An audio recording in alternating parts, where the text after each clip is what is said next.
Merci Antonio pour cette présentation. Merci vraiment à tous les organisateurs. Je suis très honoré d'être l'invité de cette année pour ce beau Printemps des poètes et je vous remercie d'être venus très nombreux ce soir. Voilà, pour m'écouter parler d'abord. Qu'est-ce que j'ai mis? De la poésie aux étoiles? Oui, c'est ça. Ouais, moi, j'ai interprété cela comme une carte blanche où je vais en fait me permettre, voilà, tout un parcours à travers mes diverses passions et mes diverses activités qui, comme effectivement l'a dit Antonio, regroupent des activités qui ne sont pas des violons d'ingres l'une de l'autre. Pour moi, c'est forme un ensemble qui représente ma façon même de travailler. Donc aussi bien lorsque je fais de l'astrophysique, j'écris des équations de relativité générale, ou lorsque j'écris des poèmes, des romans, comme on le verra. Et j'essaierai aussi, si je ne prends pas trop de temps, de vous parler un petit peu également de mes activités dans le domaine de la musique et des arts plastiques. Tout cela, pour moi, ça forme un tout, et c'est ça la poésie, du mot poien, ça veut dire création. Donc pour moi, la poésie, ce n'est pas que l'écriture d'un texte poétique sur une page blanche, c'est une façon de vivre le monde. Alors j'ai mis, parmi mes très nombreux ouvrages, à peu près une trentaine, j'en ai mis deux en exergue ici, parce que, Illumination, qu'un jeu de mots évidemment sur mon nom. Ça m'embarrassait un peu quand c'est mon éditeur qui m'a dit je voudrais bien appeler le livre Illumination. Ça faisait penser quand même à Arthur Rimbaud. C'était quand même une référence un peu trop haute. Mais finalement, en rajoutant Cosmos et esthétique, ça traduisait bien ce que je voulais faire dans ce livre, parce que c'est dans celui-là où on trouve un petit peu la plus grande diversité de mes activités, puisqu'en fait c'est un recueil de très nombreux articles que j'ai écrits au long de ma carrière. Donc il y a de l'astrophysique, bien entendu, mais il y a aussi de la littérature, de la poésie, de la musique, tout un ensemble de choses. Alors pour être plus près maintenant du Printemps des poètes, effectivement, Antonio a cité Les poètes et l'univers, qui est une anthologie, non pas de mes textes à moi, mais une anthologie des textes des plus grands poètes de tous les temps et de tous les pays. Alors un petit mot, pourquoi j'ai écrit cette anthologie? Elle a été publiée en 1996. À cette époque-là, j'écrivais de la poésie depuis très très longtemps. J'ai commencé à écrire de la poésie très très jeune, bien avant évidemment d'avoir l'idée de devenir un jour astrophysicien. Et pour moi, la poésie servait, et sert toujours d'ailleurs, à exprimer ce sur quoi la science n'a pas grand-chose à dire. C'est plutôt le cosmos intérieur. J'aime bien citer en général cette phrase de Bachelard qui parlait du double infini du cosmos et de l'âme humaine, comme s'il y avait donc une résonance entre les deux. Mais pendant de très nombreuses années, mon écriture poétique, y compris les premiers recueils que j'avais publiés avant cette anthologie, marquait une sorte de schizophrénie personnelle, où je faisais une séparation totale entre mon écriture poétique, qui me servait à parler de la vie, de la mort, de l'amour, enfin tous ces sujets très très profonds sur lesquels je pense que la science n'a pas toujours des choses très très pertinentes à dire, et de notre côté donc mes travaux d'astrophysique sans aucune relation et interpénétration ou fertilisation entre les deux. Et c'est l'un de mes éditeurs de poésie de l'époque qui m'avait mis au défi, parce que je lui avais dit que je méprisais un petit peu ce que l'on appelait la poésie astronomique, c'est-à-dire des poèmes qui mettaient juste en exergue des noms d'étoiles, des noms de constellations pour faire joli, etc. Je n'aimais pas beaucoup ce type de poésie, disons, didactique. Et mon éditeur m'a dit, mais tu verras, si tu étudies vraiment l'histoire de la poésie au cours du temps, tu découvriras en fait des poèmes extraordinaires qui parlent en fait du cosmos, mais vraiment issus de l'intérieur avec des intuitions. On a des rêveurs d'univers qui, par exemple, effectivement, ont parfois, grâce à la pure intuition poétique, ont réussi à toucher quelque chose de ce qu'on croit être le réel, que découvrent plus tard des scientifiques. Effectivement, je me suis plongé dans ce travail anthologique. Et je dois dire qu'après, ça a ultérieurement influencé ma propre écriture poétique. Je suis devenu un peu moins schizophrénique. Et comme l'illustre, par exemple, ces quelques vers très très brefs issus de l'un de mes recueils, voilà, j'ai commencé à introduire des mots de l'astrophysique dans mon écriture poétique, mais toujours de façon métaphorique, de la même façon que dans certains de mes écrits de vulgarisation scientifique, j'utilise des mots issus de la poésie. Donc voilà pour cette introduction. Maintenant, je vais vous montrer une page de poésie pure, qui est celle-là. Oui, parce que les mathématiques, c'est une forme de poésie. Alors évidemment, ça dépend les définitions que l'on peut donner au mot même de poésie et aux mathématiques. Mais pour moi, la poésie, le lien très fort avec les mathématiques, c'est la fantastique économie de moyens. Parce que là, vous ne vous rendez peut-être pas compte, mais il y a une grande économie de moyens. Bon, vous avez des équations un petit peu partout. Qu'est-ce que ça montre? C'est un extrait de l'un de mes articles sur les univers chiffonnés, la topologie cosmique, voilà, où on calcule des modes vibratoires d'espace aux formes très, très complexes. Et ça met évidemment en jeu des formules mathématiques. Et d'une certaine façon, c'est de la poésie. Voilà. C'est-à-dire qu'il y a le maximum de sens en le minimum de symboles. Pour moi, la bonne poésie aussi, c'est ça. Alors évidemment, vous avez des poètes après qui écrivent des traités en 10 000 vers, ok, mais bon, moi, la poésie qui me touche le plus, c'est une poésie qui est économe de moyens et de mots, mais qui contient justement l'essence des choses à travers à la fois sa musicalité et l'articulation du poème.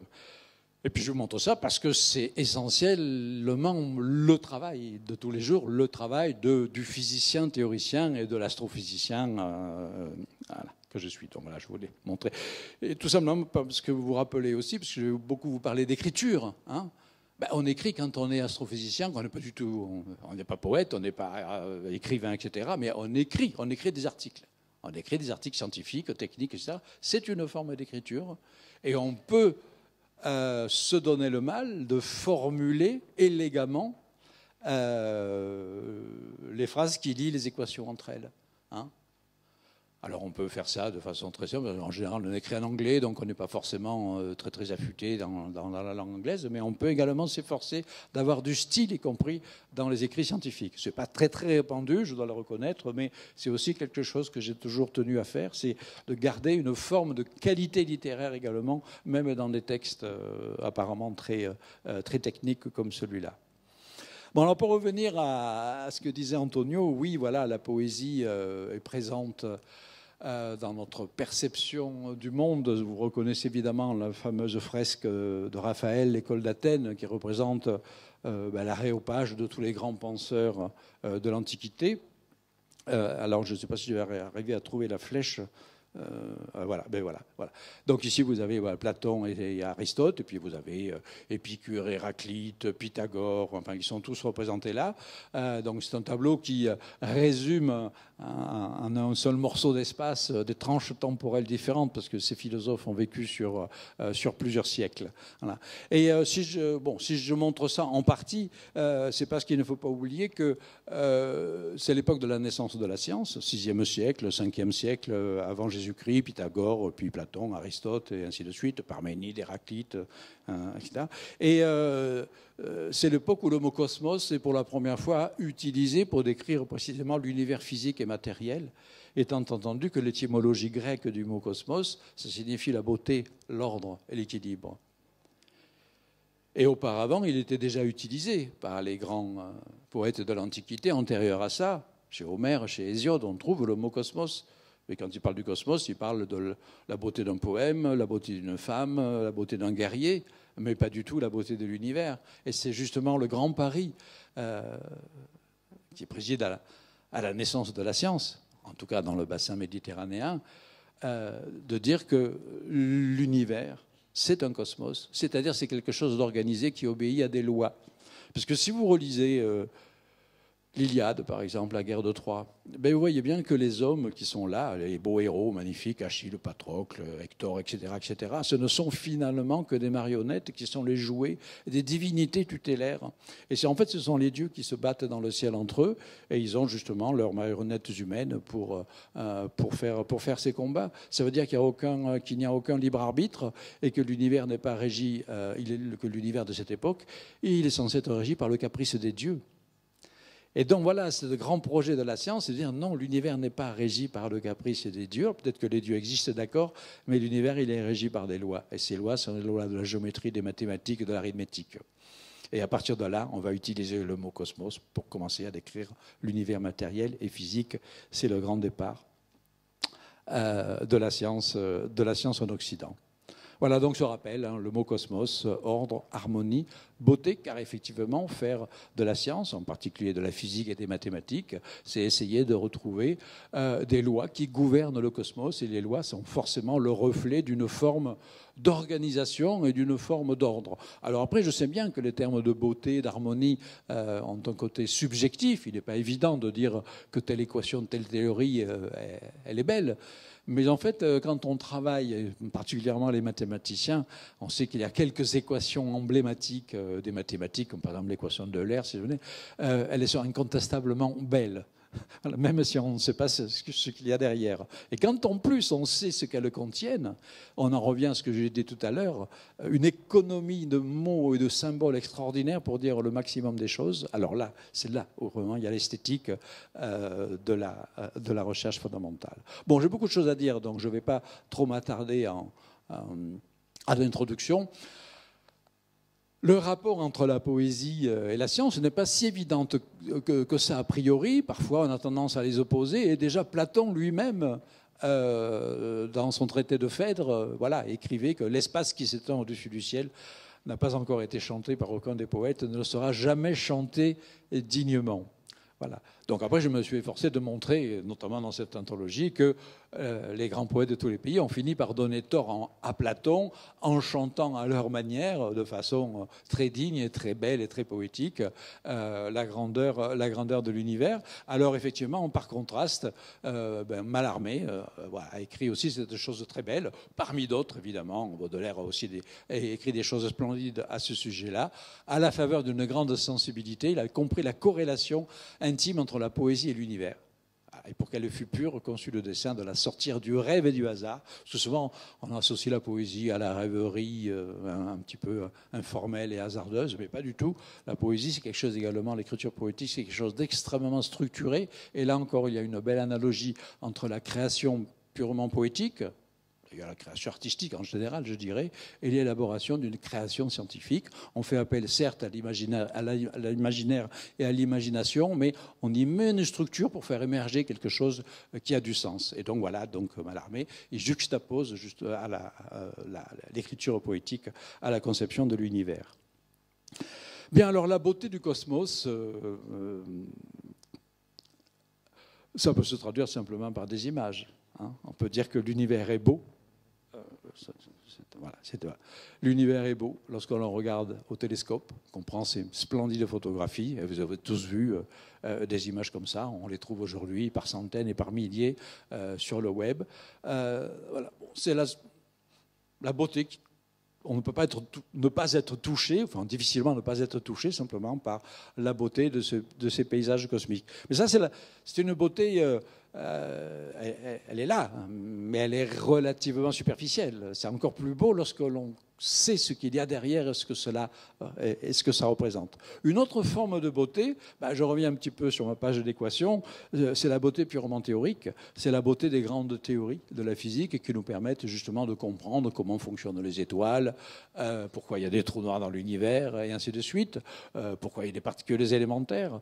Donc voilà, deux autres formes de beauté. Ce sont les deux grandes théories du début du XXe siècle qui ont révolutionné la physique classique et traditionnelle, qui était déjà en elle-même très très bien formulée, celle de Galilée et de Newton, mais on a fait encore plus beau d'une certaine manière, c'est-à-dire encore plus efficace et de façon encore plus économique avec une théorie de la gravitation, qui est la théorie de la relativité générale, et puis la physique quantique, qui est plutôt la théorie donc, de ce qu'on appelle l'infiniment petit traditionnellement, même si ce n'est pas infiniment petit, c'est très petit, donc les atomes, les particules, les élémentaires, les interactions fondamentales. Voilà l'économie de moyens extraordinaires dont je vous parlais. Vous avez les équations d'Einstein ici en bas. Donc décidément, je n'appuie pas sur le bon bouton. Excusez-moi. Voilà. Vous avez les équations donc, de la relativité en bas. Et puis, voilà, les équations du champ d'Einstein. Je vais y arriver à faire marcher ma flèche. Voilà. Elle est là. Voilà. Vous voyez comme c'est économique, hein. Bon, évidemment, on a choisi les symboles qui rassemblent le maximum d'informations dans des objets géométriques qu'on appelle des tenseurs. Après, évidemment, quand il s'agit de développer les équations, c'est un peu plus compliqué que ça. Mais on peut leur donner justement cette forme extrêmement compacte. Et puis parfois, pour la mécanique quantique, ça, c'est, vous avez reconnu évidemment l'équation de Schrödinger parmi d'autres équations. C'est aussi une forme de beauté qui peut vous toucher ou pas. Cela dépend voilà, de votre appétence ou pas pour ce genre de choses. Mais nous, les physiciens et théoriciens, nous sommes extrêmement touchés par ces formes de beauté. Alors, quelques mots. Alors, bon, notamment, venons-en à mon parcours d'abord de scientifique, après de parler de mon parcours dans le monde des lettres et des arts. Donc je me suis rapidement passionné dans mon adolescence pour la théorie de la relativité générale, que je vais résumer de façon extrêmement simple. La théorie de la relativité générale est une théorie de la gravitation, qui nous dit que contrairement à la force d'attraction newtonienne, la gravitation, c'est une manifestation purement géométrique, due à la déformation et la courbure de l'espace-temps lorsque vous avez des objets. Donc ici, c'est une image métaphorique, forcément, parce que vous avez une sorte de tissu élastique réduit à 2 dimensions, alors que nous sommes dans un espace-temps à 4 dimensions. Je ne peux pas donc vous le représenter, évidemment, sur un écran. Et métaphoriquement, vous voyez que vous avez ici un corps qui est relativement un peu massif. Par exemple, c'est le système solaire. Voilà. Une région de faible gravité. Les effets de relativité, les effets de courbure sont faibles. Et en fait, on peut se contenter de la bonne approximation que représente encore la théorie de la gravitation universelle de Newton. D'ailleurs, aujourd'hui, lorsque on fait des missions spatiales dans le système solaire extrêmement spectaculaires, où avec les lois de la mécanique céleste, on est capable de mettre en orbite 10 années à l'avance avec des trajets, des parcours très compliqués, utilisant des tremplins gravitationnels, on met en orbite autour d'un noyau de comète, par exemple, une sonde spatiale. Je fais allusion à la mission Rosetta. On utilise l'équation de Newton, on n'a pas besoin de la relativité générale. Mais on sait, et on l'a appris au XXe siècle, qu'il existe par exemple des corps beaucoup plus denses, beaucoup plus massifs, qui sont par exemple les résidus de l'évolution stellaire, que l'on appelle des naines blanches, ou des pulsars, des étoiles à neutrons. Ce sont des régions où la gravité est beaucoup plus forte. Et là, on ne peut plus faire l'impasse de cette description plus profonde de la gravitation, qui est celle donc décrite par les équations d'Einstein. Et justement, la partie peut-être sans doute la plus fascinante de tout cela, c'est qu'on peut avoir, ça c'est la théorie le prédit, avant qu'après les télescopes puissent éventuellement le vérifier, la théorie prédit que dans des zones d'extrêmement forte de gravité, eh bien, au lieu d'avoir un creux, une petite déformation, eh bien, vous avez carrément un puits qui est creusé. Et vous avez reconnu là, effectivement, la définition un peu métaphorique, je répète, du trou noir, qui va être en fait un puits de gravitation, c'est-à-dire une zone de l'espace-temps qui va être représenté donc par l'intérieur de ce puits, dans lequel effectivement tout va être attiré, y compris les rayons lumineux qui tissent la trame de la forme de l'espace. Les rayons lumineux sont attirés au fond du puits, et évidemment les particules élémentaires, les fusées, les astéroïdes, les étoiles et tout ce que vous voyez. Ce qui est fascinant donc avec les trous noirs ici, c'est que cette fois-ci ils n'ont plus une surface solide. Le trou noir, c'est pas ce qu'il y a au fond, c'est pas une sorte de singularité gravitelle qui serait au fond. Le trou noir, c'est l'intérieur de toute une zone délimitée par une frontière de non-retour. Voilà. Et cette frontière, cette zone de non-retour, qui est immatérielle, hein, je répète, hein, le bord du puits, on l'appelle horizon des événements, Event Horizon en anglais. Ça porte bien son nom, ça veut dire que tous les points de l'espace-temps, c'est-à-dire les événements qui sont dans le puits de gravitation, eh bien, pour tout observateur à l'extérieur, sont cachés. On ne les voit pas, donc ils sont derrière un horizon. D'où le terme donc Event Horizon. Je reviendrai sur ce terme-là dans quelques minutes. Donc voilà un petit peu cette idée assez fascinante de trou noir, qui, présentée comme ça, est une idée purement théorique. Maintenant, il faut dire, alors est-ce qu'il y a des mécanismes réellement dans l'univers qui sont capables de créer de tels puits de gravitation? Voilà. Alors bon, évidemment, je ne vais pas vous parler de l'évolution stellaire de toute une théorie. Je rappellerai juste que les théories, notamment de l'évolution stellaire et surtout celles qu'on appelle de l'effondrement gravitationnel, nous disent que au-dessus, dans certaines conditions, vous pouvez avoir des effondrements gravitationnels, c'est-à-dire des compressions gravitationnelles de certaines masses, telles que la matière ne peut pas résister à cet effondrement. Aussi rigide et dure soit-elle, elle était forcément écrasée par cette compression gravitationnelle énorme pour donner naissance donc à des trous noirs. Donc il y a des trous noirs de type stellaire, ce sont les étoiles les plus massives, dont à la fin de leur vie de lumière, le cœur s'effondre, il est suffisamment massif pour provoquer ces trous noirs. Et puis, comme on va le voir, il y a des trous noirs gigantesques au centre des galaxies qui font des millions de fois, voire des milliards de fois, la masse des trous noirs ordinaires qui seraient les trous noirs stellaires. Mais quoi qu'il en soit, tous ces trous noirs sont décrits de façon extraordinairement élégante par une poignée d'équations. Ça, ce qui est extraordinaire avec les trous noirs, c'est que ça semble a priori des objets extrêmement compliqués, parce qu'on va pousser les équations de la relativité générale jusqu'au bout, et on s'aperçoit que finalement, que si on veut décrire entièrement un trou noir, toutes les propriétés d'un trou noir, ben, on a juste deux solutions, des équations qui marchent très bien. Il y a une solution qui s'appelle la solution de Schwarzschild, qui décrit exactement la façon dont fonctionne un trou noir statique, qui ne tourne pas, qui est parfaitement sphérique, qui n'est pas en rotation. Et on a une deuxième solution qui s'appelle la solution de Kerr, qui décrit le trou noir le plus général, qui tourne. Voilà. Et donc, avec deux équations finalement relativement simples, on a une description mathématique quasi globale des trous noirs. Alors, maintenant, à quoi ça ressemble, le trou noir? Ben, par construction, c'est un objet totalement invisible s'il est nu. Mais voilà, le trou noir va être entouré de matière, forcément. Il peut y avoir du gaz, il peut y avoir des étoiles. Alors on trouve, je sais que le trou noir est l'un des sujets les plus populaires de la vulgarisation scientifique, on ne peut pas ouvrir de revue de vulgarisation scientifique sans voir des représentations de trous noirs de ce type-là. On appelle ça des vues d'artistes. Bien, alors c'est peut-être séduisant, des grosses boules noires qui flottent au milieu de tourbillons gazeux, etc., mais c'est totalement faux. Voilà. Alors ça peut faire rêver, ça peut attirer des jeunes sur le sujet, etc. C'est totalement faux. Alors très brièvement, non, je reviens à mon histoire donc de jeunes chercheurs.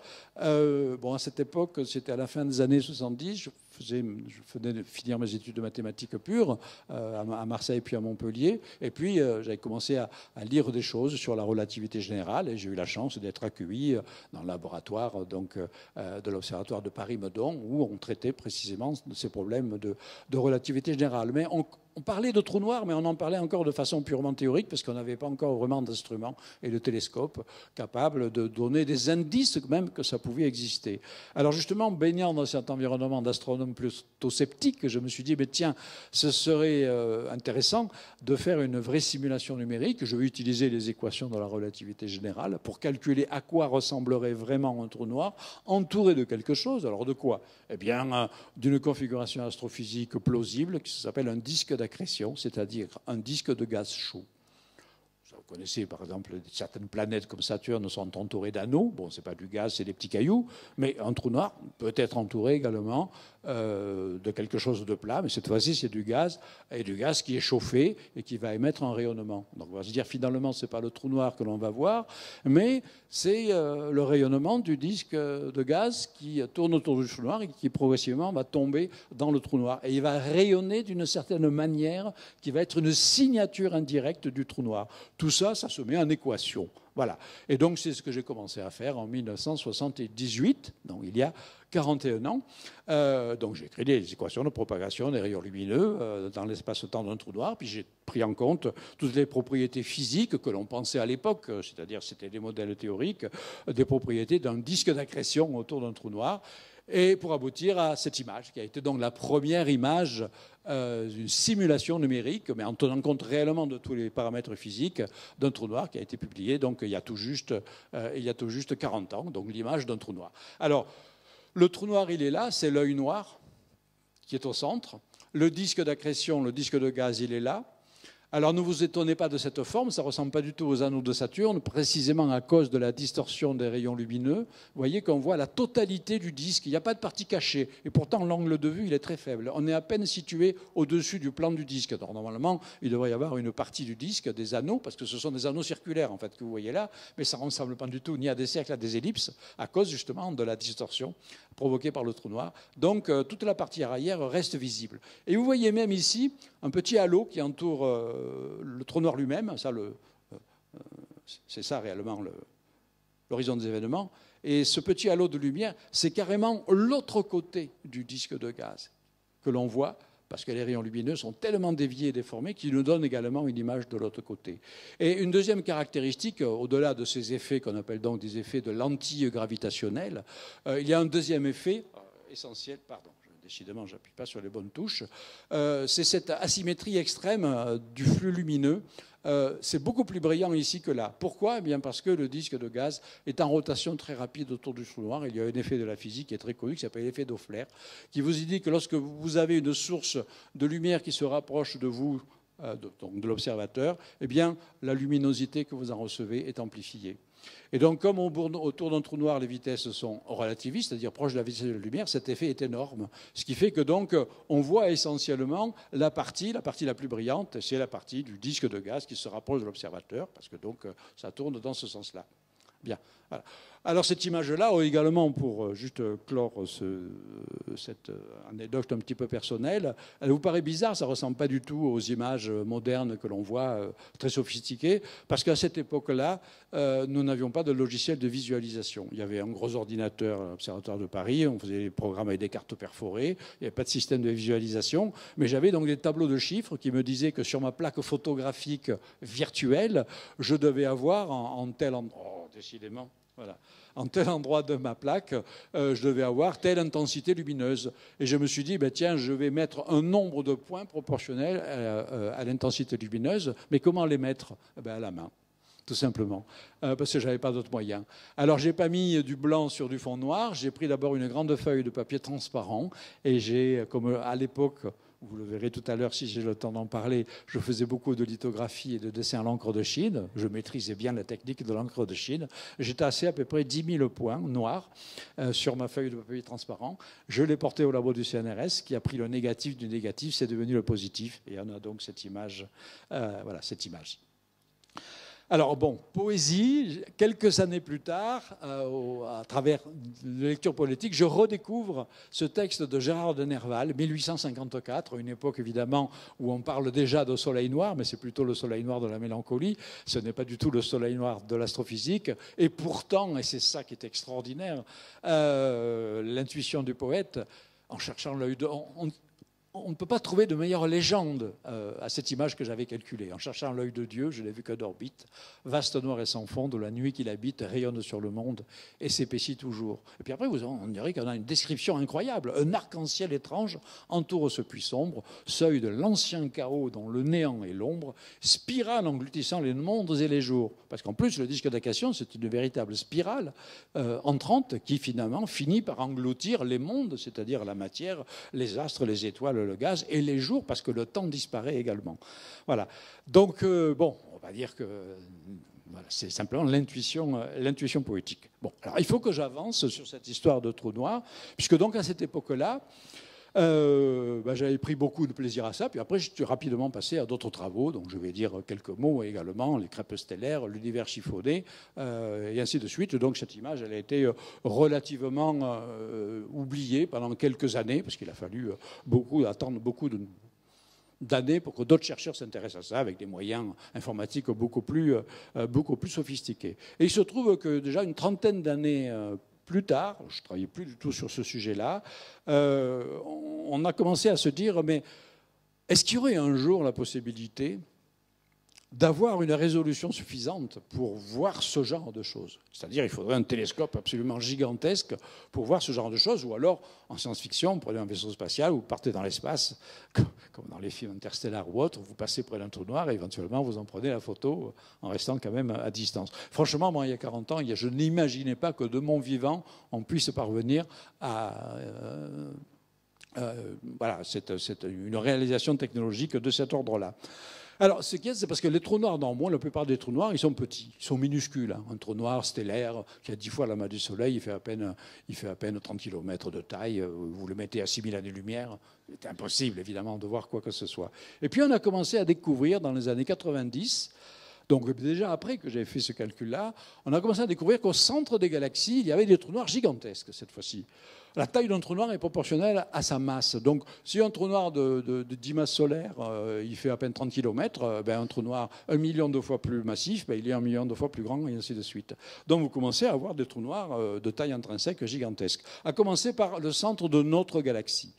Ça, c'est une reconstitution de ce que l'on pense être notre galaxie. On se pose la question depuis longtemps, qu'est-ce qu'il y a exactement au centre de notre galaxie? Et on fait des observations depuis plus de 30 ans de mouvements d'étoiles autour du centre de la galaxie. Et en analysant ces mouvements d'étoiles sur une période de 30 ans, on en déduit que la masse d'un objet invisible qui ne peut être probablement qu'un trou noir, pour expliquer les vitesses anormalement élevées, qu'il y a donc un trou noir au centre de la galaxie dont la masse serait de 4 millions de fois la masse du Soleil. On l'appelle Sagittarius A étoile. C'est le nom technique de ce trou noir. 4 millions de fois la masse du Soleil, ça fait 25 millions de kilomètres. Ça commence à faire pas mal, 25 millions de kilomètres. Simplement, le centre galactique, il est extrêmement loin. Il est à presque 30 000 années-lumière. Donc, grosso modo, même si ce trou noir-là de 25 millions, ce disque noir découperé sur le ciel, un disque noir, mais à cette distance-là, ça équivaut à peu près à la taille d'une pièce de monnaie posée sur la Lune. Ou alors la taille d'une graine de moutarde que vous mettriez à Chicago, par exemple, vu d'ici. C'est un peu difficile à voir. Voilà. Mais sauf que les progrès de la radioastronomie ont fait que ce fantastique projet s'est développé, c'est-à-dire l'Event Horizon Telescope. En radioastronomie, on peut faire fonctionner des radiotélescopes répartis sur toute la planète, ici de l'Antarctique aux îles Hawaï, en passant par le Chili, etc., pour faire un radiotélescope unique qui aurait la taille de la planète et donc qui va acquérir une finesse de vue incroyable. Et grâce à cet Event Horizon Telescope, eh bien, on a pu enfin faire des observations des deux plus gros trous noirs géants, les plus proches de nous, celui qui est au centre de notre galaxie, et un autre trou noir qui est beaucoup plus loin, mais qui est beaucoup plus gros, donc en fait en taille c'est à peu près pareil, il s'appelle Messier 87. Donc la grande annonce, c'est que donc, les observations ont été faites il y a tout juste 2 ans, en avril 2017. Il a fallu 2 ans de traitement de données pour arriver à montrer une image, que je ne vais pas vous montrer, elle est sous embargo. Voilà, elle va être montrée donc mercredi prochain dans une conférence de presse qui sera répartie un petit peu partout. Mais évidemment, il y avait les simulations numériques. Moi, il y avait la première que j'avais faite, puis après, tous les chercheurs embarqués dans le projet avaient calculé des images. On s'attendait à avoir ce genre de choses, c'est-à-dire un croissant. C'est quoi le croissant? C'est la partie lumineuse du disque de gaz qui s'approche de nous. Donc ça, c'est des simulations qui ont été faites avec des ordinateurs extrêmement sophistiqués en 2016. Si je reviens, par exemple, à mon article de 1979, dans une partie un peu plus technique, j'avais calculé les régions où le flux était maximum. Et si je ne retiens que la région la plus brillante, que je masque le reste, ben j'ai bel et bien le croissant. Voilà. Donc, sans vouloir dévoiler donc l'image qui sera mercredi, je peux vous dire qu'elle va ressembler beaucoup à l'une de ces images-là, voilà, qui sont des simulations, qui sont les premières simulations, les secondes simulations numériques qui ont été faites 10 ans après les miennes par un de mes collaborateurs, Jean-Alain Marc, qui malheureusement a disparu prématurément. Première simulation en couleur, mais avec des différents angles de vue.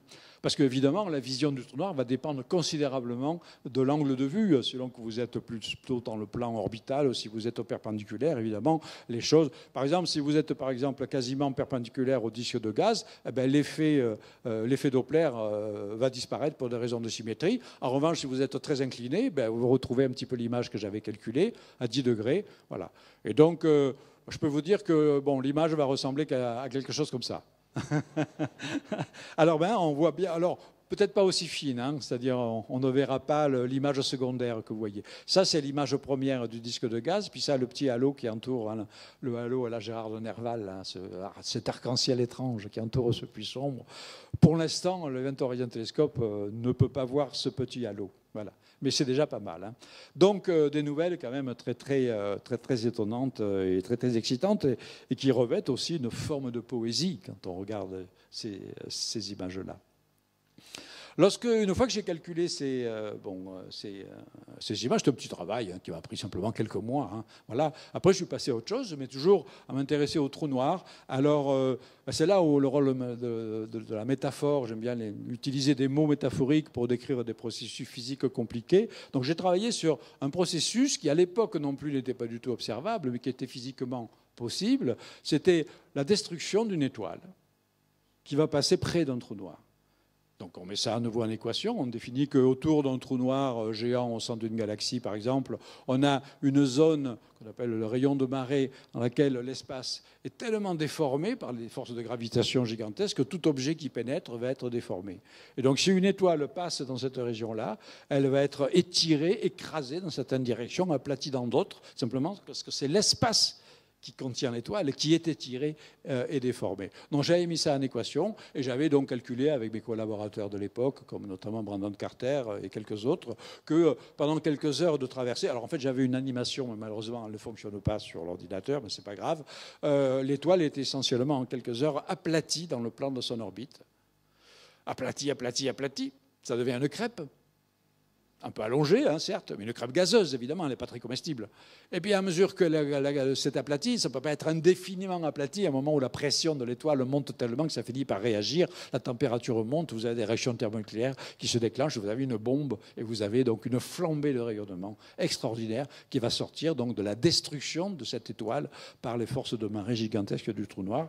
Et donc, au-delà des articles technique que nous avions publié, le premier dans Nature d'ailleurs, j'avais appelé ça les crêpes stellaires flambées. Voilà. Parce que je suis aussi gastronome, hein, d'ailleurs. Voilà. Bon, même si elles n'étaient pas très comestibles. Voilà. Alors là, j'ai eu le grand plaisir de voir ce genre de modèle théorique confirmé assez rapidement par les progrès de l'instrumentation astronomique. On a embarqué des télescopes dans l'espace et on a commencé effectivement à voir des flambées de rayonnement issus de centres de galaxies très lointains dans lesquels on soupçonne qu'il y a des trous noirs géants et qui sont en train de briser des étoiles. Et aujourd'hui, donc, c'est chose commune que d'observer des crêpes stellaires flambées. Alors bon, ça c'est... Après, c'est une métaphore pour la vulgarisation. Mais évidemment, dans mes articles techniques, on n'utilisait pas ce terme, encore que dans le premier article que nous avons publié avec Brandon Carter dans la revue très sérieuse revue Nature, on n'avait pas utilisé un flambé, mais on avait quand même utilisé le terme de pancake. Alors, on avait parlé des pancake stars, tout de même. Hein. Voilà. Bien. Alors, l'une autre de mes passions scientifiques, enfin parmi les nombreuses, hein, c'est aussi la cosmologie. Donc, trou noir, cosmologie. Bien. Les cosmologies, ce sont les fameux modèles de Big Bang, issus donc de cette constatation que notre univers est en expansion, et à partir du moment où on remonte dans le passé de l'univers, on va aboutir à l'idée que ça a dû commencer d'une certaine manière dans une configuration très particulière, donc le Big Bang extrêmement chaud, extrêmement dense. Donc, il y a des milliers de travaux sur ces choses-là. L'une de mes contributions à ces travaux-là, c'est en fait de m'intéresser à la forme de l'espace. Parce qu'en fait, déjà avec les trous noirs, c'était ça. Moi, je m'intéressais aux distorsions, aux illusions d'optique créées justement par la courbure de l'espace qui va dévier les rayons lumineux. Et je me suis dit, est-ce que finalement l'univers lui-même ne pourrait-il avoir une forme un peu biscornue, mais permise, pas n'importe quoi, hein, permise par des développements mathématiques qu'on appelle la topologie. C'est une branche de la géométrie qui s'est beaucoup développée au XXe siècle et qui permet d'imaginer des formes, d'imaginer, pas simplement les imaginer, hein, de mettre en équation des formes d'espace, un espace à 3 dimensions par exemple. Est-ce qu'il est fini ou est-ce qu'il est infini? Mais au-delà de ça, que l'espace soit fini ou infini, il peut revêtir des quantités de formes différentes. Il y a plusieurs formes possibles pour des espaces infinis. Il y a un nombre infini de formes pour des espaces finis, et ainsi de suite. Voilà. Et donc j'ai importé dans les modèles de la cosmologie et les modèles de Big Bang des connaissances topologiques, parce que j'étais issu du monde des mathématiques. Alors la plupart des cosmologistes de l'époque ne connaissaient pas ces travaux-là. Je me suis associé notamment avec l'un des plus grands mathématiciens du monde américain qui était spécialiste de ça, pour proposer différents modèles d'univers à des formes bizarres. Alors le vrai terme, c'est topologie multiconnexe. Bon, avec ça, vous ne faites pas passionner les foules avec ce terme-là, donc j'ai fini par utiliser le terme d'univers chiffonné. Voilà. Alors là aussi, c'est une métaphore. C'est que l'idée, c'était que si vous prenez un univers normal qui n'est pas, qui n'a pas de topologie très compliquée, un petit peu à 2 dimensions, comme une feuille de papier, bon, il ne se passe pas grand-chose sur la feuille de papier. Vous avez entre deux points de la feuille de papier, vous avez un rayon lumineux, et puis vous voyez un objet d'un exemplaire unique.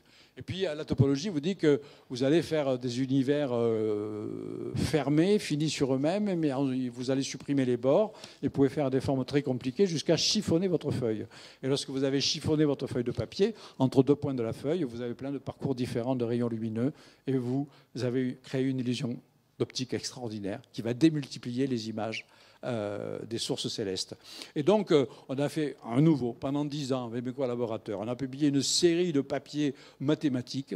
D'ailleurs, la toute première, la deuxième image que je vous ai montrée, là, hein, je vous ai montré des formules, c'était l'un de ces articles-là, sur des travaux techniques et mathématiques sur les propriétés des univers chiffonnés. Et là, on a eu effectivement également, bon, il y a une animation qui ne marche pas non plus, c'est en 2003, à la suite d'observations faites par un satellite de la NASA de ce qu'on appelle le rayonnement fossile. Il y avait quelques indications, il y avait des anomalies que l'on ne comprenait pas bien à l'époque.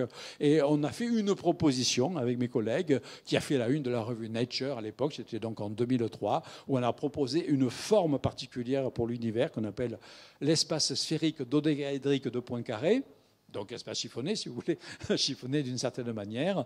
Et à partir de là, donc effectivement, ça engendrait tout un intérêt pour ce genre de travaux. Et des dizaines de personnes se sont mis à travailler sur différents modèles d'univers chiffonné. Et la question reste encore ouverte. Quelle est vraiment la forme de notre espace réel? Est-ce qu'il est si grand que ça? Est-ce qu'il est fini? Est-ce qu'il est infini? Bon, donc voilà, j'étais donc heureux de contribuer un petit peu au démarrage de tous ces travaux.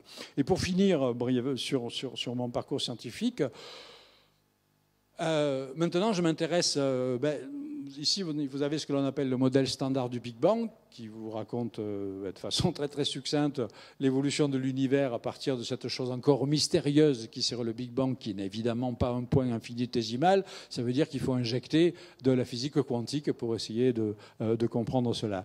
Et donc à partir de là, aujourd'hui on fait des observations, on remonte dans le passé de l'univers et on accède à des propriétés de l'univers toujours plus étranges, et à mesure qu'on entend vers le point d'interrogation, on va vers un univers qui va être entièrement gouverné par des effets de physique quantique, en s'approchant de cette chose physiquement impossible qu'on appelle une singularité, où tout deviendrait infini. Et comme c'est une absurdité physique, l'univers ne peut pas être un point avec une courbure infinie, densité infinie, température infinie. Ça veut dire qu'il faut rajouter des ingrédients venant de la physique quantique. Alors, on est bien placé à Lausanne, parce qu'on n'est pas très loin du CERN, où on fait quoi au laboratoire? On fait des expériences de physique des très hautes énergies, en accélérant des particules à des vitesses très proches de la vitesse de la lumière. On les fait rentrer en collision. On crée dans ces collisions des conditions d'énergie, de température, etc., que seul l'univers très primordial a produit de façon naturelle. Nous, on le fait artificiellement. Et donc, du coup, on peut tester, en plus des modèles de physique fondamentale, des physiques d'interaction fondamentale, on peut tester des modèles d'univers très, très primordial. Donc là, vous aurez reconnu Higgs et Engler, qui avaient deux des trois théoriciens qui avaient calculé ça 40 ans également auparavant, qui avaient calculé l'existence donc, de ce qu'on appelle donc, le boson de Higgs-Engler, qui aurait été donc, une particule instable, qui aurait joué un rôle absolument majeur au tout début de l'univers. Mais lorsqu'on veut aller au-delà, la question maintenant c'est au-delà. Quand on veut remonter plus loin, eh bien on est inéluctablement amené à reconsidérer ces deux piliers de la théorie que sont la relativité générale et la physique quantique, qui fonctionnent enfin dans des cadres totalement différents. Alors cette fois-ci, vous savez, je vous ai plus mis les portraits d'Einstein ou de Bohr-Heisenberg. Je vous ai mis deux tableaux. Métaphoriquement, d'une certaine façon, on peut représenter la relativité générale avec un espace de fond qui est continu, mais lisse, mais déformé. Donc, c'est les fameuses montres molles de Dali, qui sont une sorte de métaphore. Et puis, vous voyez également apparaître dans ce tableau de Salvador Dali des structures type dodécaédrique qui peuvent jouer effectivement un rôle en cosmologie. Là, l'analogie métaphorique de la physique quantique, c'est plutôt le flou, donc c'est le pointillisme, c'est un fameux tableau de Seurat, où en fait, c'est en plissant les yeux que finalement, vous verrez mieux les choses. Donc en fait, voilà, c'est plus une description, c'est une expression relativement floue, mais qui en fait, avec le recul, est au moins aussi précise que celle de la relativité générale. Donc de la même façon que vous avez deux écoles artistiques contemporaines début du 19e siècle, mais radicalement différentes l'une de l'autre, eh bien, vous avez également deux prouesses, deux magnifiques théories contemporaines l'une de l'autre et qui fonctionnent dans des cadres différents. Et le problème, c'est qu'on voudrait les marier ensemble. Et les styles sont incompatibles, donc tout le travail, une grosse partie du travail des physiciens théoriciens, qu'on appelle les travaux en gravité quantique, consiste à essayer d'unifier ce genre de choses. Donc je saute ça, parce que j'ai déjà trop parlé, je voulais parler un petit quand même de poésie et de littérature. Alors, cette référence est une référence bien connue à une célèbre gravure de Dürer qui s'appelle La Mélancolie. Vous voyez qu'on est un petit peu à la transition entre le Moyen-Âge et la Renaissance, et on voit les éléments de la géométrie, donc cette sorte d'ange, c'est peut-être une métaphore du cosmologiste, de l'astrophysicien, de l'astronome qui réfléchit à la structure du monde, avec, il a en main les outils de la géométrie, il a un compas pour mesurer, en bas, décidément, voilà. En bas, il a deux sphères, un polyèdre, il y a un instrument de musique, parce que vous savez que dans la tradition pythagoricienne, les échelles musicales étaient censées être liées aux échelles astronomiques. Donc c'est un luth, le nom de mon laboratoire de l'époque, un carré latin, le symbole de la balance, une comète dans le ciel, parce que une comète était passée du vivant de Dürer, et ainsi de suite. Bon, on pourrait passer des heures à décoder le tableau, je n'ai évidemment pas le temps. Alors ça, c'est la vision du XVIe siècle. J'ai un de mes collègues, qui est un physicien théoricien travaillant sur ces théories de gravité quantique, qui s'est amusé dans sa thèse à faire une paraphrase de ce tableau. Alors voilà, donc c'est la Mélancolie 2018-2019, où on a toujours le même ange, et alors simplement, on remplace par exemple la comète par ce qui est censé être le Big Bang. On va remplacer le carré latin par une classification des particules élémentaires, par exemple les fermions. On va remplacer ce polyèdre biscornu par le dodécaèdre, qui peut être expliqué peut-être la forme de l'univers. On va remplacer la sphère par des structures topologiques plus intéressantes.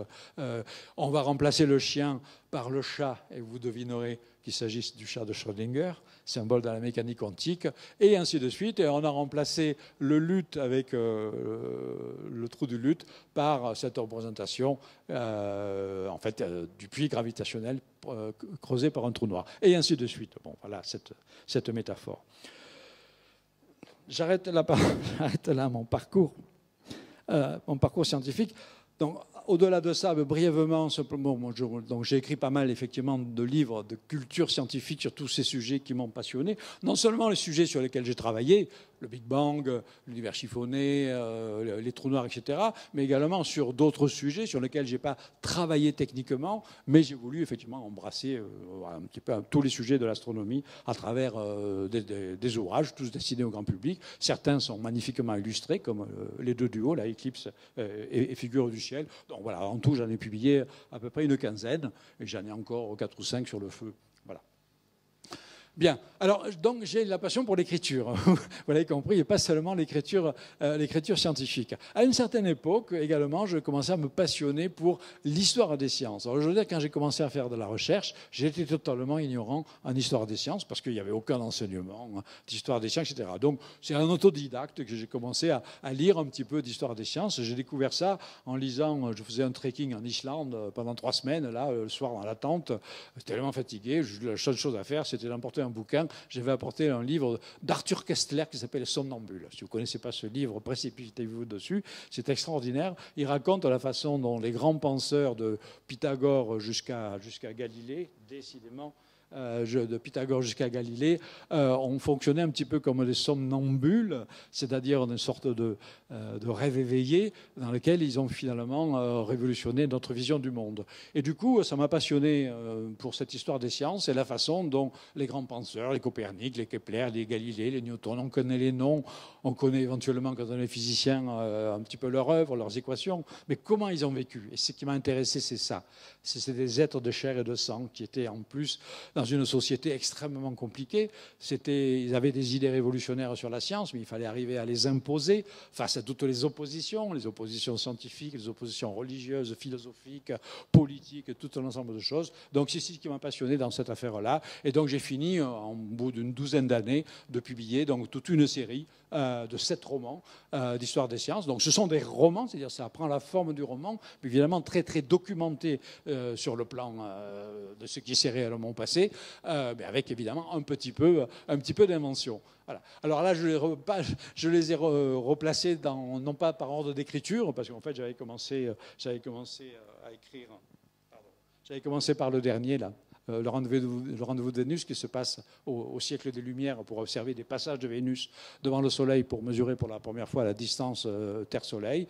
Et puis après, j'étais passé au bâton de Euclide, et ainsi de suite. Donc je les écris dans le désordre, mais si on les replace chronologiquement, on recouvre à peu près l'histoire des sciences occidentales depuis l'Antiquité, qui commence avec Euclide à la bibliothèque d'Alexandrie, jusqu'au siècle des Lumières. Évidemment, j'aurais pu continuer plus loin, mais quand même, je me suis arrêté là, en passant par les différentes étapes. Voilà. Alors, ironie de la chose. Le deuxième roman que vous voyez là, qui s'appelle L'Astronome de Samarcande, qui était le nom authentique d'un prince de Samarcande du XIVe siècle, qui s'appelait Ulugh Beg. Donc, c'est celui que j'ai publié en dernier. Ça fait la transition, en fait. C'est l'astronomie arabo-musulmane qui fait la transition entre l'astronomie grecque et puis la nouvelle astronomie copernicienne. Par le hasard des choses, je dois me rendre à Samarcande, en Ouzbékistan, demain. Et donc je ne serai pas là au moment où les fameuses annonces du trou noir télescopique observé par l'Event Horizon Telescope va être effectivement diffusées mondialement. Je serai perdu au fin fond de l'Ouzbékistan. Mais enfin bon, je ne veux pas me plaindre de ce voyage plutôt agréable que d'aller voir les vestiges de l'observatoire de Ulugh Beg. Poésie. Il est temps quand même. Hein. Donc là, je vous ai dit quelques mots déjà sur ce recueil et j'ai déjà mis ces deux citations. Donc j'ai vraiment une véritable passion pour l'écriture poétique. Alors j'ai peur, mais ça peut-être on en parlera peut-être dans la table ronde, d'avoir déjà beaucoup trop parlé pour parler de mon rapport à l'écriture poétique, comment je la conçois. Ben, pour moi, en tout cas, c'est un état mental et émotionnel radicalement différent. Et c'est ce qui m'intéresse justement dans la multiplication de mes efforts pour comprendre le monde à travers différentes voies d'approche. C'est qu'on est dans des états mentaux et des états émotionnels très différents, mais qui se fertilisent l'un l'autre. Alors, au-delà de mes propos écrits, je citerai très brièvement trois poètes qui font partie de ce qu'on peut appeler les rêveurs d'univers. Alors, Edgar Poe a écrit un texte, c'est de la prose poétique, en 1849, qui s'appelle donc Eureka. Et dans ce texte-là, je n'ai pas le temps de le détailler, il aborde des sujets avec les connaissances de son temps. Puis il avait une vision un petit peu mystico-philosophique, parfois un petit peu bizarre. Mais il met le doigt, grâce à son intuition poétique et son intelligence très profonde, il met le doigt sur des choses que les cosmologistes découvriront plus tard. Par exemple, il résout ce qu'on appelle l'énigme du noir de la nuit. Pourquoi la nuit est noire? Eh bien, Edgar Poe explique que la nuit est noire parce que, en fait, en regardant loin dans l'espace, on remonte loin dans le passé de l'univers. Et pour lui, l'univers, il a une histoire. L'univers a commencé. C'est-à-dire il anticipe les modèles de Big Bang dont on ne parlait absolument pas à l'époque. Et donc, à partir d'une certaine distance, les étoiles n'ont pas eu le temps de naître dans l'univers et donc ça devient noir. Donc c'est la finitude du temps et non pas la finitude de l'espace qui était la solution que proposait Edgar Poe. Raymond Queneau a écrit un texte extraordinaire qui s'appelle La petite cosmogonie portative. Bon, je vous renvoie simplement, si vous avez le temps, d'aller sur mon blog. Sur chacun de ces textes-là, j'écris des billets de blog explicatifs pour décoder ces textes absolument étonnants. Donc Raymond Queneau a mis un petit peu à la manière dont Lucrèce l'avait fait en son temps, mais avec après tout l'humour dont Raymond Queneau était capable, l'ensemble des connaissances scientifiques de son temps dans des vers, avec une invention verbale, c'est un jaillissement verbal constant avec des néologismes, et tout ça d'une profondeur et d'une justesse absolument incroyable. Et puis alors là, plus proche de nous, et c'est un projet en cours, Jacques Reda, qui est devenu un de mes amis d'ailleurs, qui a écrit donc une série de textes poétiques qui s'appelle La physique amusante, où il met en vers, mais alors vraiment, là, il reprend les techniques anciennes, octosyllabes, vers rimés, alexandrins, etc., etc. Il met en vers la physique de notre temps, parce que c'est un grand lecteur de livres de vulgarisation scientifique. Il est capable de vous écrire un poème sur les espaces de Calabi-Yau. Bon, vous ne savez pas ce que c'est, mais ce sont des espaces à dimension supplémentaire qu'on utilise dans la théorie des cordes. Il m'a dédicacé des poèmes sur l'univers chiffonné, les trous noirs, etc., etc. Et c'est une poésie. Alors, c'est une forme de poésie un petit peu didactique, hein, parce qu'effectivement, il s'inspire des travaux des savants pour écrire ses poèmes. Mais c'est aussi une façon tout à fait étonnante d'utiliser la métaphore verbale pour décrire des choses très, très, très, très profondes. Alors, dans ma propre production poétique, bon, voilà, un certain nombre de textes poétiques que j'ai publiés au fil des années. Et l'un d'entre eux, donc, qui ne figure pas là, ce sera le prochain, qui s'appelle Indicateur de la ligne du ciel. Voilà. Alors effectivement, vous ne vous trompez pas, avant mon anthologie de 92, ces textes-là, aile, rythme, griffe, topique, n'avaient strictement rien à voir avec les mots de l'astrophysique. À partir de Noir Soleil, il y a effectivement une allusion, une inversion, soleil noir, trou noir, noir soleil, mais je continue à parler essentiellement des émotions humaines, du cosmos intérieur, et puis à partir d'itinéraires célestes, de la nature des choses, il y a, on trouve un homme dans le ciel, c'est un peu à part, je préfère ne pas en parler, la nature des choses, itinéraire céleste, il commence à y avoir une forme d'accord et de fertilisation croisée entre certains de mes travaux scientifiques sur la topologie, par exemple, et puis mon écriture poétique. Alors, qu'est-ce que ça peut être, par exemple, comme influence? Bien, en fait, la topologie, c'est la science des lieux, mais dans laquelle vous pouvez avoir des rapports de voisinage entre des lieux apparemment éloignés. Eh bien, ça a commencé à avoir une influence sur mon écriture poétique elle-même dans la page blanche, si vous voulez. Au lieu d'avoir un poème qui s'écrit de façon linéaire, j'ai fait en sorte d'écrire donc des textes dans lesquels on peut rentrer de plusieurs façons différentes et créant donc de la polysémie, c'est-à-dire une multitude de sens, une multiplicité de sens, dépendant de la façon dont vous allez rentrer dans le poème en tel endroit, pas forcément en commençant par le début et en finissant par la fin. Voilà l'une des influences possibles, des fertilisations croisées entre science et poésie. J'ai eu plaisir également à faire de nombreux livres d'artistes, c'est-à-dire des collaborations avec des artistes. Ça, par exemple, c'est un projet, enfin, c'est pas un projet, c'est un livre qui a été fait il y a plus d'une quinzaine d'années. C'est à l'occasion de l'éclipse totale de 1999, qui était visible, comme vous le savez, donc, en Europe. Et j'avais travaillé avec une artiste qui cousait des mots, c'est-à-dire il y avait des textes, donc je lui avais demandé d'écrire 2 textes sur les éclipses, un texte purement poétique et un texte semi-scientifique. Et les mots étaient en partie cousus, cachés par des fils de laine, et ça se dévoilait à la façon d'un accordéon. Bon, je n'ai pas le temps de vous dire. Voilà, et tout un ensemble d'ouvrages comme ça. Ça, c'est un ouvrage qui porte sur la lumière, où je n'écris que des textes sur, des textes sur la lumière, voilà.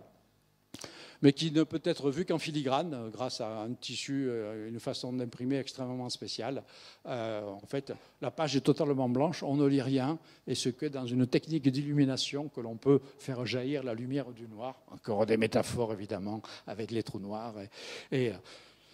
Je ne vous l'ai pas dit parce que je parle trop, mais vous savez aujourd'hui qu'en cosmologie, j'ai parlé des trous noirs, j'ai parlé beaucoup du noir, mais vous savez qu'en cosmologie, on pense que plus de 95% de la matière et de l'énergie de l'univers est invisible. Matière noire, énergie sombre. Donc on dirait que le noir envahit, mais le noir sympathique. Hein, c'est le noir qui recèle potentiellement toute la richesse potentielle de l'univers, et à travers les petites les épingles lumineuses que sont les étoiles et les 1000 milliards de galaxies, qui ne représentent que quelques pourcents à peine, eh bien derrière il y a ce potentiel extraordinaire qui est le noir. Je vous avais dit que je vous parlerais de musique, alors je fais très rapidement. J'ai une immense passion pour la musique. Je dirais peut-être même que c'est ma plus grande de toutes les passions, la passion pour la musique. Donc j'ai la chance de la pratiquer, de jouer du piano, etc. Bon, j'ai composé également dans ma jeunesse, mais surtout j'ai eu la chance de collaborer avec de très grands compositeurs de musique contemporaine sur des projets finalement mêlant mes travaux et la création contemporaine. Alors notamment cette œuvre qui s'appelle donc Le Noir de l'Étoile, qui a été donc conçue avec Gérard Griset. Donc ça remonte maintenant à 1989-90. C'est une musique qui est écrite pour 6 percussionnistes, des êtres humains évidemment, qui écrivent une partition, qui jouent une partition rythmiquement extrêmement compliquée, et intervient dans l'œuvre des signaux musicaux, des signaux astronomiques qui viennent d'objets qu'on appelle des pulsars, qui sont en fait des sortes de vestiges compacts d'explosion d'étoiles qui tournent sur eux-mêmes et émettent un faisceau de lumière à la façon d'un phare et qui donnent un signal radio extrêmement périodique. Et donc on a des sortes de tambourineurs célestes naturels que l'on peut capter par des radiotélescopes et que l'on peut faire interagir en live d'une certaine façon, malgré le décalage en général de quelques milliers d'années, le temps que le signal arrive, avec un concert.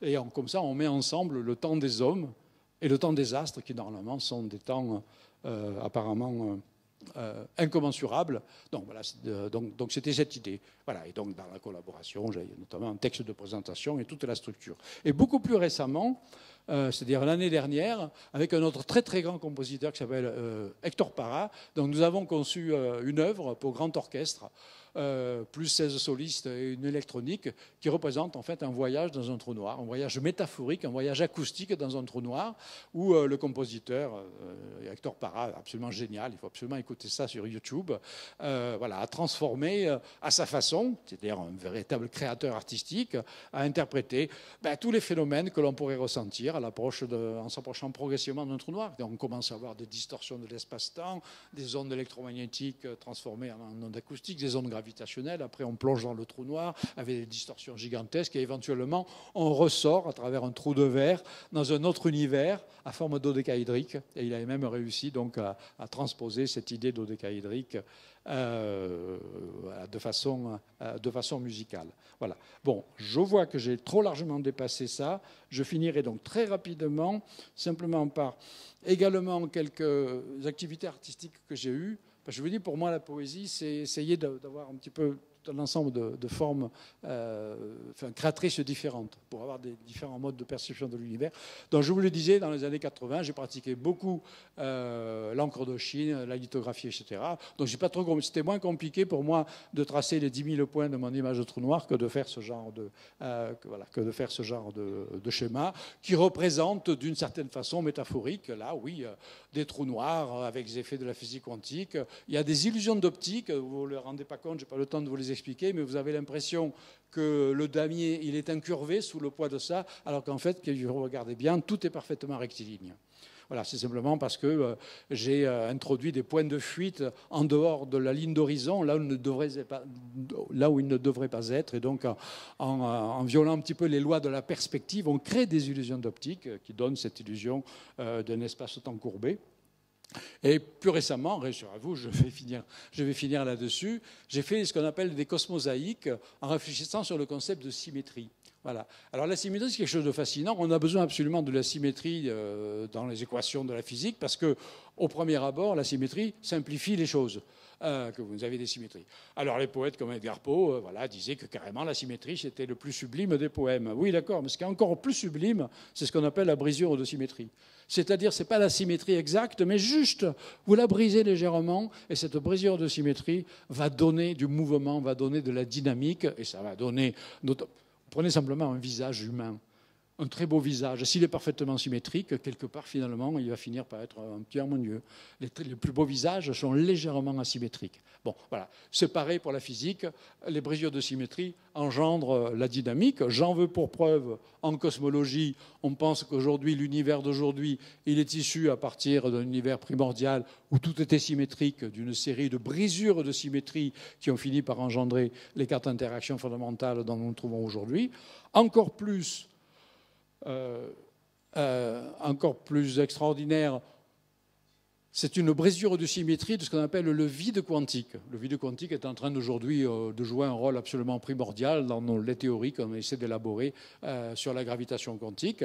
Et on dit qu'en fait, ce sont ces brisures de symétrie du vide quantique qui engendrent les particules élémentaires, la matière, l'espace, le temps, et puis même des univers tout entiers. C'est l'hypothèse dite des multivers. Et inspiré par ça, je finirai vraiment là-dessus, inspiré par ça, j'ai essayé de faire une transposition visuelle de ça à travers ces cosmosaïques. Donc, je suis parti de quelques lithographies uniques que j'avais réalisées, et j'ai commencé par agencer sous forme de mosaïque, ces lithographies, mais en faisant des rotations, des translations, etc., c'est-à-dire en brisant légèrement la symétrie, et ça provoque des effets visuels étonnants. C'est-à-dire vous commencez à voir apparaître une forme de dynamique, des lignes de force qui ne sont pas du tout dans la gravure originale. Et le deuxième exemple, c'est celui-là, et regardez ce que ça donne, ces cosmosaïques, et si promenez votre regard, et vous avez l'impression, vous voyez des tourbillons, hein, voilà. Alors que tout est parfaitement statique, mais ce sont ces légères brisures de symétrie qui créent du mouvement. Voilà. Bon, j'ai largement dépassé mon temps de parole, je m'excuse, mais on pourra embrayer avec deux amis qui ont accepté de faire une discussion suivante sur cette célèbre citation d'Albert Einstein. Finalement, c'est ce que nous essayons tous de faire avec les moyens que nous avons, voilà, que l'on soit peintre, que l'on soit poète, que l'on soit philosophe, que l'on soit chercheur scientifique, chacun à notre façon. On essaie de se constituer une image du monde avec chaque langage, effectivement, de chacune de ces spécialités. Et puis quand on a la chance de pouvoir pratiquer plusieurs de ces langages, voilà, on a une vie pleine et riche et très occupée comme l'est la mienne. Je vous remercie.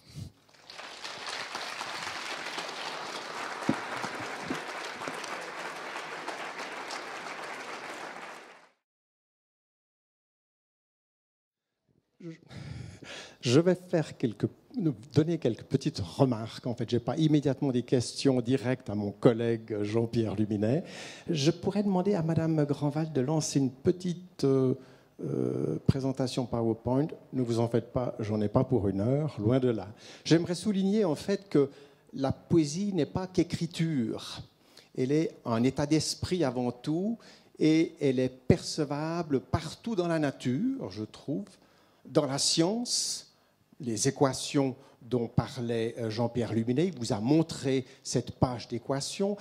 Dans un cours d'histoire de la cosmologie que je donne à l'Université de Lausanne, je montre toujours quelques belles pages d'équations, les équations par exemple de Friedman qui gouvernent l'évolution de notre univers. Je ne vais pas parler de cette première diapositive parce que Jean-Pierre en a parlé tout à l'heure, mais de montrer aussi que la musique peut être extrêmement belle visuellement, comme ces fameux signes japonais ou chinois de l'écriture japonaise. Ces équations, ces partitions musicales sont belles par elles-mêmes.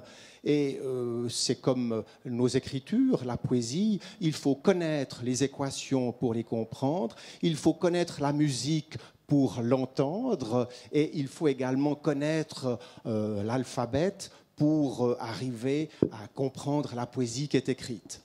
Alors, j'ai été invité aujourd'hui par Madame Aurore Grandval, et ce nom est très très beau. Excusez-moi Madame, je trouve votre nom très très beau. Aurore, ça fait penser évidemment à cette belle image ici que j'ai prise en décembre dernier. Image d'une aurore en dessus de Lausanne, et j'ai immédiatement pensé à la première cantate ou la première œuvre répertoriée par Bach, qui est la cantate Wie schön leuchtet der Morgenstern. Et en fait, on voit Vénus, qui est l'étoile du berger. On voit Vénus, en fait, je vais vous la montrer pour ceux vous la voyez ici. C'est en fait une très belle aube. J'aimerais aussi souligner, et je suis très reconnaissant à monsieur Antonio Rodriguez d'avoir initié ces printemps de la poésie, parce que en Suisse, quand j'étais étudiant, il y avait, en tout cas, je n'étais pas au courant de beaucoup d'activités au sujet de la poésie. Et j'aimerais souligner que certains peuples sont beaucoup plus poétiques que d'autres. Il y a énormément en Iran de statues de poètes. Et l'autre jour, j'étais à Buenos Aires et en me baladant en fin de journée, après une dure journée de labeur, je suis tombé sur l'image suivante, un café qui est intitulé « La poésie ». Et si vous passez vous voyez que c'est un bar littéraire, un café des arts et un centre de rencontres. Et je n'ai pas eu le temps d'entrer, je ne parle pas espagnol non plus, mais je trouve très intéressant de voir que des peuples arrivent à intégrer dans la vie de tous les jours la poésie. La poésie qui peut être un bonheur comme une douleur. Et je voudrais rappeler, par exemple, Winterreise de Schubert, qui peut nous amener à des profondeurs dignes des plus grands trous noirs supermassifs. Et j'ai récemment lu un livre extrêmement intéressant par le grand ténor Jan Bostrich, qui montre que la poésie peut également être utilisée à des fins plus ou moins positives. Je vais conclure par une citation. que personne ne sous-estime la puissance du Lied allemand comme allié en temps de guerre. Et c'est de Bismarck, Otto von Bismarck, en 1893. Alors c'est peut-être une question que je vais poser maintenant à Jean-Pierre Luminet. Comment vois-tu le côté noir de la poésie ?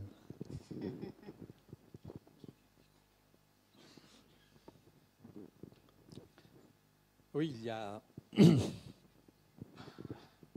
la poésie, une partie de la poésie, pas toute la poésie, une partie de la poésie, je l'ai dit, explore les profondeurs du cosmos humain. Et il y a des lumières, mais il y a aussi des noirceurs, et parfois des noirceurs intolérables. Donc, effectivement, tu as mentionné le voyage d'hiver de Schubert, où on a des lieds accompagnés d'une musique extraordinairement profonde et puissante, et c'est un petit peu la noirceur de la condition humaine. Ne serait-ce pas l'une des fonctions de l'art de parler justement de la condition humaine qui pas toujours noire, heureusement, mais qui l'est. Bon, j'ai pas osé parler, dans ma production poétique, il y a un recueil qui s'appelle Un trou énorme dans le ciel, qui représente pour moi le sommet de la noirceur que j'ai malheureusement vécu à travers la perte d'un enfant extraordinairement violente. Donc d'une certaine façon, ça veut dire que la création artistique, et l'écriture poétique en particulier, mais ça peut être aussi l'écriture musicale, permet parfois de, pas complètement de surmonter, parce que ce genre de choses ne se surmonte jamais, mais voilà, une sorte de catharsis. Voilà.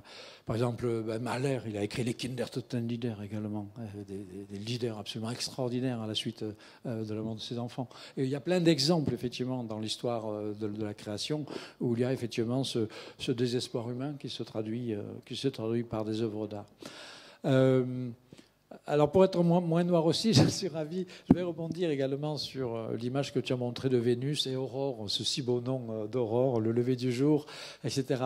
Et sur le fait que, j'ai déjà beaucoup parlé, mais Antonio au début m'a dit, est-ce que vous avez pensé à éventuellement lire un de vos poèmes? J'ai dit éventuellement, puis finalement le temps a passé, je ne vais pas le faire. Alors je vais vous en lire un, rassurez-vous, il est bref, mais il est pertinent par rapport à ce que je vous ai raconté, à ce que Georges vient de vous parler à propos de Vénus et de l'aurore. Vous avez tous plus ou moins en tête le fameux tableau de Vincent van Gogh qui s'appelle La nuit étoilée, au-dessus de Saint-Rémy de Provence. Qu'est-ce qu'on voit? C'est l'aurore. On voit au-dessus des montagnes en fond, on voit le lever du jour. Il y a Vénus qui est au-dessus de l'horizon. On voit encore un croissant de lune. Il y a un cyprès noir dressé vers le ciel pour dire que la destination finale de l'être humain, de toute façon, c'est là-haut. Et vous avez des étoiles qui sont réparties. Et vous avez ce tableau extraordinaire, vous avez un tourbillon au milieu du ciel. Vous avez des astres à la luminosité exacerbée. Alors, j'ai fait tout un travail astronomique, il y a de nombreuses années, d'une reconstitution. Je suis allé sur les lieux où Van Gogh a peint ce tableau, à Saint-Rémy-de-Provence, c'est pas très loin, c'est dans le sud de la France. J'ai trouvé l'endroit du champ où il a commencé à peindre ce paysage d'abord terrestre, et puis le ciel. Et je me suis aperçu que le ciel qu'il a peint, ce n'était pas le ciel qu'il avait vu ce jour-là, c'était le ciel qu'il a vu dans une autre direction, à un autre endroit. Mais surtout, le ciel qui paraît totalement fou dans le tableau de Van Gogh, c'est un ciel qui est d'une précision extraordinaire dans les positions d'étoiles. Et en reconstituant avec des logiciels astronomiques, j'ai pu trouver le moment, non seulement le jour, mais là, à 5 minutes près, le moment exact où Van Gogh est sorti avec sa toile blanche et a commencé à poser au crayon les positions des étoiles et de la lune dans le ciel. Et c'est d'une fidélité absolument parfaite. Sur ce, j'ai écrit un poème qui est inédit. Donc vous avez un poème inédit sur ce tableau de Van Gogh. Alors, si vous l'avez en tête, ce tableau de Van Gogh, bon, voilà, ça vous dira peut-être quelque chose. Rassurez-vous, il est court. Hein, voilà. Donc, c'est une description poétique de ce tableau de Van Gogh, qui s'appelle donc La nuit étoilée de Vincent Van Gogh. Il prête au ciel la vitesse vertigineuse, convenance parfaite entre mouvement et essence, part intégrante de l'éternité. Sa mesure roule d'un tournoiement sonore. Acier, cristal, saphir sont les substances des cercles véritables. Les étoiles sont dispersées en ordre comme une poignée de graines, petites et grosses, éparpillées par une main diligente. Sans la faiblesse des yeux, nous verrions d'autres soleils. Lumière partout présente, inquiétude clandestine. Voici donc un monde merveilleusement simple. mais cerné d'inconnu. Ce monde dont le commencement et la fin restent dans une ombre surnaturelle. Blanches traînées de vapeur jetées sans direction dans l'espace, entre elles des déserts où toute lueur se perd. Incessamment, des mondes croulent sans que jamais se vide le ciel. Où sont ces royaumes célébrés? Où les délices des enfants des hommes, petits nids accrochés dans un coin de l'univers, pollen de fleurs, moucherons dans la lumière. Voilà.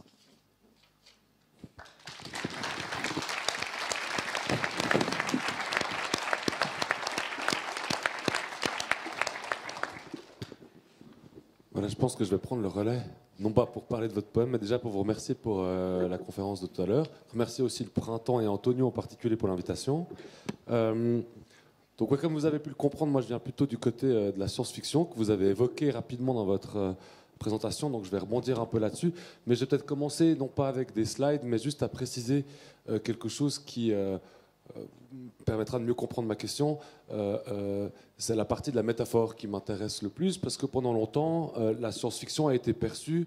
Alors déjà, elle n'a pas été perçue, puisqu'elle était plutôt mise de côté, ou elle était perçue par le biais du cinéma, mais comme une manière d'anticiper le futur, de donner des représentations de quelque chose qui semblerait sur le point d'advenir, voire même pire, qui était évalué à l'aune des savoirs scientifiques. Vous évoquiez, quand je suis arrivé tout à l'heure, le film Interstellar, par exemple, où vous avez des espèces de forums de discussion, des gens qui montrent à quel point c'est absurde d'avoir ce trou noir gargantua et qui ne respecte pas les lois de la physique, comme si la science-fiction, contrairement à toute la littérature, se devait absolument de respecter les lois de la physique, sans se demander peut-être pourquoi on appelait cette représentation étrange Gargantua, et sans voir surtout qu'elle faisait un petit écho à la Chambre Blanche dans 2001, l'Odyssée de l'espace de Kubrick. Donc de voir plutôt cette littérature comme une manière de puiser des images, et ça fait penser aussi à la citation d'Einstein que vous avez présentée, de puiser des images qui proviennent du monde scientifique ou industriel, et de s'interroger d'une certaine manière métaphoriquement sur la manière dont l'être humain est pétri par ces images.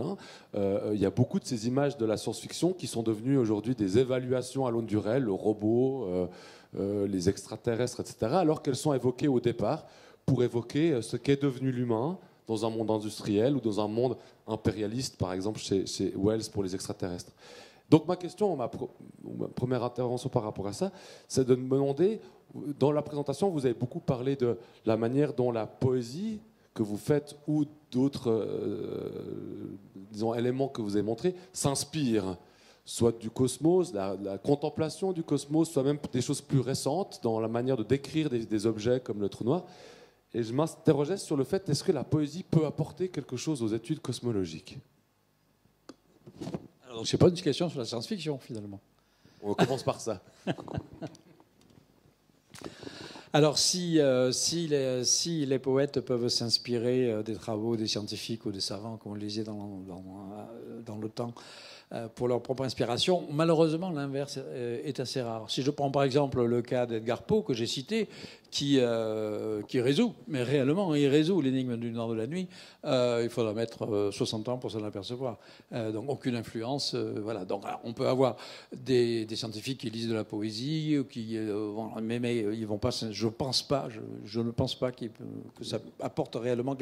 Voilà, la fertilisation se passe surtout dans un seul sens. Je pensais à ça. Mais en revanche, mais ce qui est important pour moi, c'est que, comment dire, lire la poésie, pratiquer la poésie et généralement les arts, c'est un petit peu fatigué, excusez-moi, baignent l'esprit dans une sorte de climat esthétique. Et c'est plutôt par ce biais souterrain que vont se faire les fertilisations.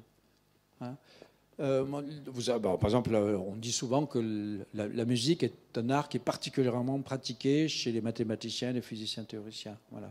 Et je suis persuadé qu'il y a des fertilisations souterraines de cela. Et quelqu'un qui est passionné de peinture, qui va visiter beaucoup de musées, etc., ça fertilise ces images intérieures, ça enrichit ces images intérieures par des productions humaines, etc., et ça nourrit son imagination. Et après, la création scientifique, ça part aussi de l'imagination et de l'imaginaire. Donc je dirais qu'il y a des fertilisations croisées, mais elles ne sont pas directes, elles sont souterraines et parfois un peu complexes à être... Cette question était liée aussi à la citation d'Einstein que je trouve intéressante, cette idée que tous les modèles avec lesquels on appréhende le cosmos, par exemple, qu'ils soient poétiques, philosophiques et scientifiques, puisqu'ils parlent du savant, sont des images, parfois d'ailleurs qu'on substitue au réel. Est-ce que c'est même possible de faire autrement que de créer une image du réel, puisque atteindre le réel directement est quand même relativement problématique. Et donc soudainement, le lien dans les deux sens peut être un lien qui se comprend aussi de cette manière-là. Parce que quelque part, il y a quelque chose de très jungien là-dedans. C'est-à-dire, on a des archétypes. Ce sont des images. On a en nous des images primordiales. Les images primordiales, elles peuvent venir aussi bien de l'histoire de l'art, de la poésie, etc., etc. Et ces images, c'est pas si surprenant. Par exemple, des fois, on s'étonne, on regarde les modèles du Big Bang, l'évolution, le vide quantique aujourd'hui qui joue un rôle, et on va regarder dans des anciennes cosmogonies, et on trouve, mais c'est bizarre déjà. Les Chinois, ils avaient parlé de choses que ça ressemble au modèle que l'on fait du vide quantique, l'énergie du vide, etc., etc. C'est pas si étonnant que ça, parce que ce sont des archétypes sur la façon de penser le monde. Quand on se met à penser la naissance, l'origine du monde, vous savez quoi? Ça sort de quoi? Du chaos, du noir, d'un milieu indéfini, de la mer, de l'océan. Ben, toutes ces choses, ce sont des métaphores, ce sont des archétypes de la pensée. Et à un moment, dans la recherche scientifique, ça se cristallise d'une certaine manière. Donc on trouve effectivement d'éléments communs par ce biais-là, qu'on peut appeler des archétypes. D'ailleurs, mon cher Kepler, sur lequel j'ai écrit deux de mes romans, je crois que c'est lui qui a inventé pour la première fois le terme d'archétype, qui sera repris bien plus tard par Jung précisément. Parce que pour lui, Kepler disait, avec une intuition absolument phénoménale, que les archétypes, pour lui, c'est les archétypes de la géométrie. C'est-à-dire, il avait déjà eu l'intuition, il avait déjà eu l'idée d'un modèle géométrique du système solaire dans lequel il utilisait les archétypes géométriques qui s'appellent les 5 solides platoniciens, qu'il avait essayé d'emboîter d'une certaine manière pour expliquer la distribution des orbites célestes. Il est allé beaucoup plus loin dans un travail beaucoup moins connu, mais qui est tout aussi prodigieux. Il avait commencé à réfléchir aux formes de la nature. Par exemple, pourquoi les alvéoles d'abeilles ont telle forme?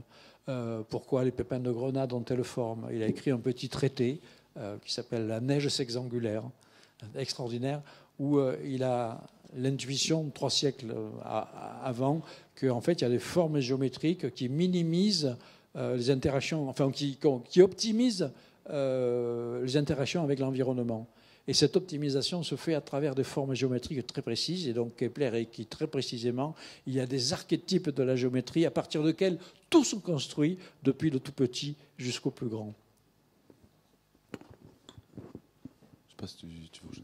Oui, je voulais juste peut-être faire un petit commentaire au sujet de l'intuition des poètes, qui parfois est une sorte de prémonition de la science. Un grand poète de la Renaissance, Giordano Bruno, qui sera assassiné par l'Inquisition le 17 février 1600 sur le Campo di Fiore à Rome, avait imaginé un monde infini, il avait imaginé un monde constitué d'étoiles, de planètes, certaines habitées, d'autres pas habitées. Il avait cette intuition d'infinitude et de la richesse des possibilités qu'offre notre cosmos. Richesse d'ailleurs qu'avait déjà 2000 ans plus tôt envisagé Héraclide Dupont. J'aimerais aussi souligner, parfois, on pourrait peut-être se prêter à un certain raccourci. Je pense à Allan Poe.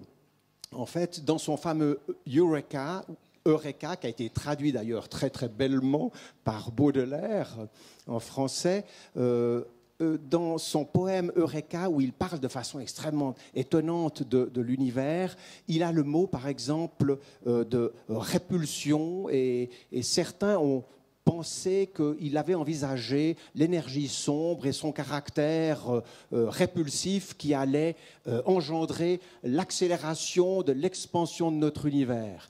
Et je pense que Poe, alors là je n'ai absolument aucune preuve, mais je pense que Poe, qui a vécu au 19e siècle, grosso modo il naît en 1800, il meurt en 1849 ou 50 à Baltimore, aux États-Unis, il vit dans le siècle de l'électricité.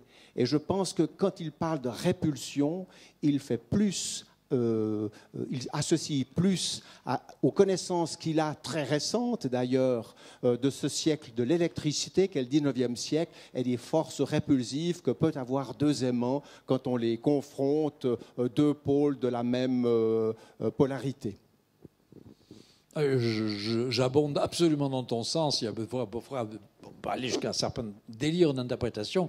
J'ai fait toute une étude sur Ricard et Edgar Poe. Il y a des choses, des perles étonnantes, mais c'est effectivement attraction-répulsion, ce sont des termes de l'époque. C'est le magnétisme, c'est l'électricité, puis c'est le côté mystique d'Edgar Poe, le noir, le blanc, le dieu, le diable, la dualité. Voilà, donc évidemment, ce ne sont pas des anticipations. Voilà. Alors c'est un jeu après de reconstruire et de prêter à des poètes, à des artistes, à travers des intuitions qui résonnent à travers nos connaissances modernes, de leur prêter plus que ce qu'ils ont réellement voulu dire. Mais il est quand même intéressant, malgré tout, de faire ce travail, parce que justement, on en revient toujours aux archétypes. Alors, je ne vous l'ai pas dit, mais moi j'ai été un lecteur, mais fou de science-fiction, hein, toute mon enfance et mon adolescence, mais j'ai lu toute la science-fiction possible et imaginable. Et donc, je n'en ai pas du tout parlé, mais je pense que d'une certaine façon aussi, et de façon souterraine, ça a pu effectivement irriguer ça a certainement irrigué mon imaginaire que j'ai utilisé après par la suite pour certains de mes travaux scientifiques. Alors disons que c'est bon, déjà j'en suis ravi. Donc pour ceux qui ne, je voulais justement revenir parce que dans la science-fiction. On évoque souvent pour le cosmos le côté soit ce qu'on appelle le space opera, donc les conquêtes galactiques qui sont intéressantes pour un lectorat, disons, relativement rapide, comme ça, où on voit des objets célestes.